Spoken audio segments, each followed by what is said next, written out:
Hello and welcome to the show. My name is Al-Gazali, as you may know, and in this edition of the show, I am going to, of course, in response to popular demand, I'm going to provide a short summary of our previous readings on Segun Adeniyi's Power, Politics, and Death, which we had reviewed here for the past several weeks, perhaps. And this is supposed to be a summary for people who may not have had the opportunity to follow us up through the session. Power, Politics, and Death, as you may have known, was first published in 2012 by Mr. Segun Adeniyi, who was the spokesperson of late President Umaru Musa Yaradua, Nigeria's president, who passed away May 2010 while in office. The book tries to capture the behind-the-scene happenings in the presidential villa, leading, of course, to the death of the president just 2.5 or so years into his presidency. So the book has 17 chapters divided into two parts. The first part captures those issues that defined the beginning of the Yaradua presidency. The author termed it the defining moments. It captures late President Yaradua's plans and some of the major issues that he dealt with immediately after coming to the office.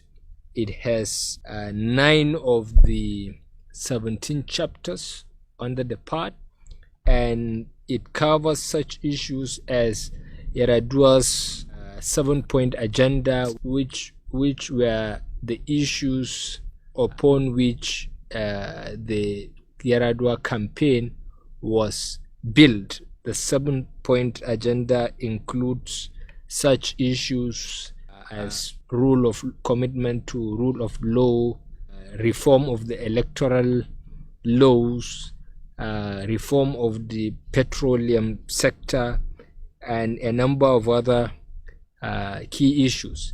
And the first part gave us a sense of how Yaradua went about dealing with some of them, how far he had taken them, the obstacle he had encountered while trying to implement some of them, and some of the major feats he had met in the early days of his administration. And there were other very fundamental issues which were not part of the 7-point agenda, but then the presidency was confronted with, and Yaradua had a few reactions to them. And Sheun helped us get a sense of some of the motives, some of the factors involved in those decisions.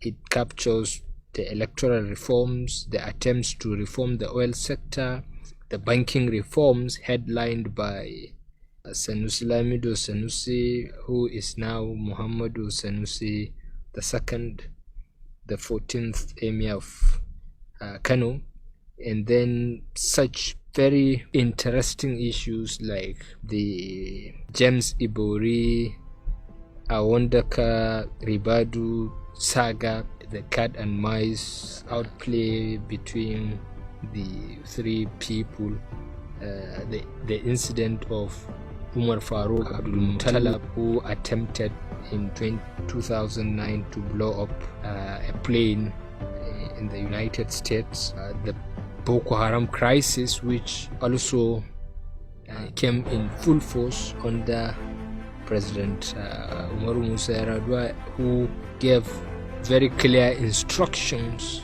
to clear them out when it broke out June or July of 2009 on his way to Brazil, and his plans to contain the crisis once and for all.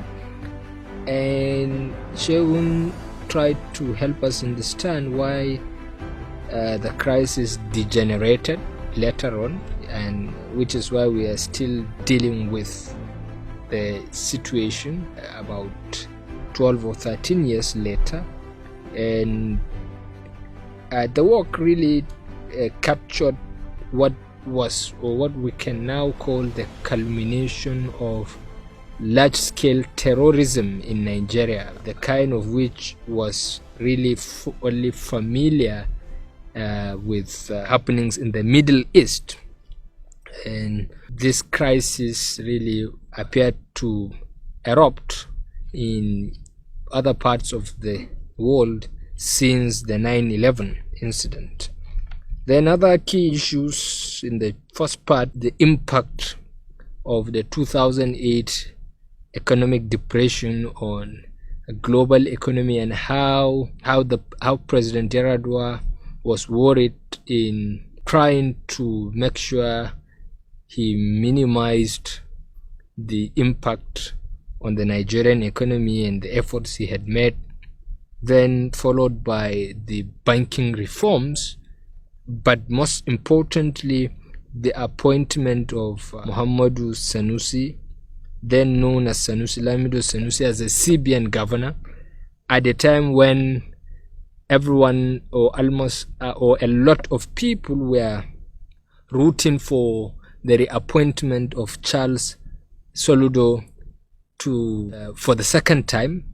But for some reasons, President Yaradua went with Sanusi Lamido. Seun gave us some hints, some idea about the politicking factors that led to such a decision. And ultimately, also a very clear, very important aspect was Yaradua's reaction to the allegations and even the court case about his victory in the 2007 election, which many have described as being rigged and so on. So essentially, this was all that there were in the first part. And then the second part understandably gave us a look at the beginning of the end of the President Umaru Musa Yaradua presidency. Such things that kept on happening and until his death. The manifestation of his health condition, and the many medical trips he had to take back and forth, and the consequences of these trips, and some of the power play that followed in trying to manage the situation. His many trips to Saudi Arabia, to Germany, and the dilemma this ultimately left members of the Federal Executive Council, the members of the legislature, and even the judiciary at some point, especially when the president left for nearly 8 months or thereabout, 7 or so, from November 2009 to May 2010, when he ultimately passed away. It addresses these issues that were then very familiar in the media space, very popular in the media space, such things as the cabal, these very powerful terms, the issues, for instance, of the doctrine of necessity, which the National Assembly had to invoke to cover up for the vacuum created by the president's longer stay out of the country, and the confusion the country was plunged into, how various power groups emerged, those rooting for then Vice President Goodluck Jonathan, those trying to, insist that the status quo remains despite the fact that the president was obviously not in a condition to govern the country anymore. The role of his wife, Hajja Yaradua, how at some point she was very helpless between the condition of her beloved husband and him being the president, and quite a lot of other things, how various political groups formed pursuing one thing or the other, and quite a lot of things until he ultimately passed away May of 2010, and how Vice President Goodluck Jonathan took over power from him.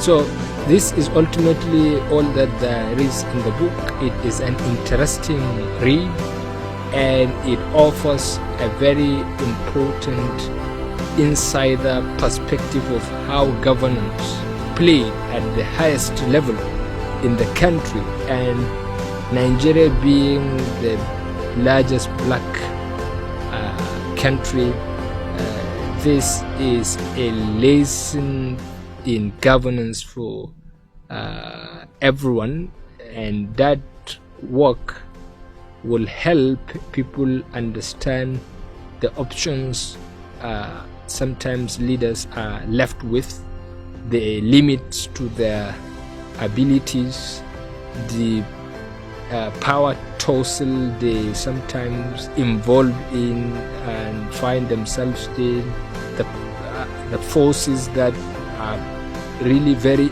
influential in deciding or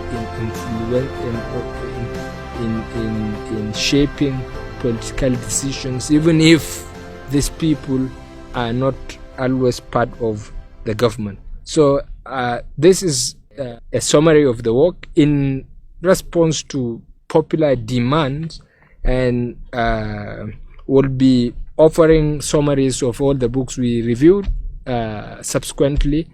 And so therefore do subscribe to our channel and follow us for more of this educative reviews. Thank you so much. Just in case you've forgotten, I am Abdul Hamid Al-Gazali.